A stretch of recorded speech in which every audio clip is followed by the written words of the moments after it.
So here we have the Toyota CHR hybrid automatic on a 70 plate. I'm going to start off by showing you inside the boot, and then we'll hop in and run through some controls from there. As you can see, this car's got reversing sensors. It also has a full colour parking camera as well. Plenty of boot space along with that 60/40 split folding rear seat should you wish to increase this space even further. Okay, now that we're inside the car, we're going to start with the dials. On the right hand side we have the speedometer and fuel gauge. On the left hand side we have the gauge that will show you whether the electric motors are being charged, whether you're driving in eco mode or using the power band for the car. It'll also show you over there whether you're using the engine or driving in electric mode. As you can probably hear, we've got the engine running at the moment. If it had electric mode running, there'd be a symbol over on that left hand side that said EV, and I'll show you in a minute what that symbol looks like.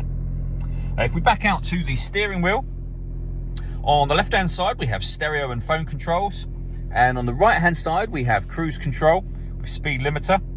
We've also got a lane departure warning system over there, and you can change the trip computer information in the center using the buttons on the steering wheel for various bits of car information, including that digital readout for the speedometer that you can see being displayed on the screen now.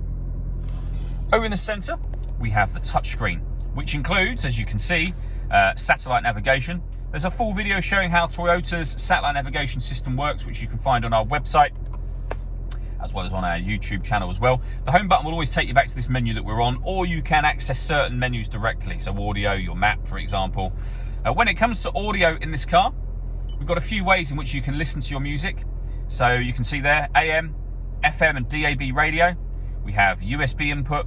You can stream your music wirelessly via Bluetooth audio as well. So loads of ways. You can preset favorites and all sorts of things up there. And I mentioned when we were at the back of the car that we had a full color reversing camera. You can see that there in action. Working our way down, we have dual zone climate control. So you can adjust the passenger and driver temperature. You can increase and decrease the fan speed.